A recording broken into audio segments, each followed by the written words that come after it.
Lilipat lang ako sa bahay. Nung una, okay naman ako dito.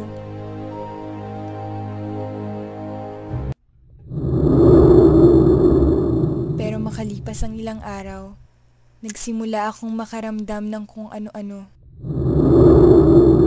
Madalas ay hindi ko na lamang pinapansin ang mga bagay na ng aking mga mata.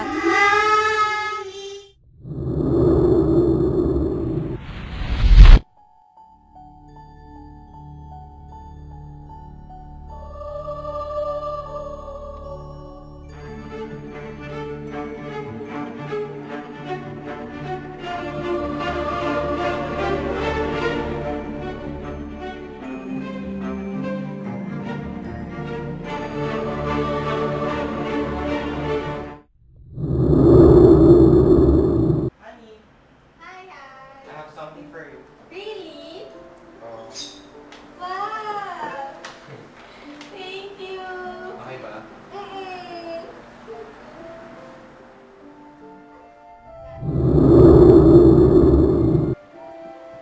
Princess? Oh. Pasalan mo na ako. Ano kasal? Wala naman sa usapan yun. Sige na, pakasalan mo na ako. Wala sa usapan yun! Pakasalan mo na ako. Ayoko! Aray! Aray! Masakit!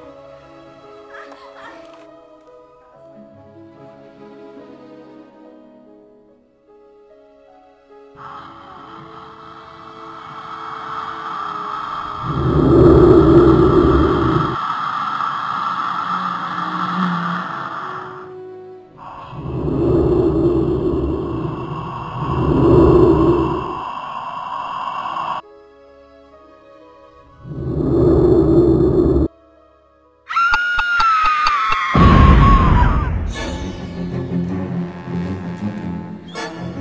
Pakasalan mo ako!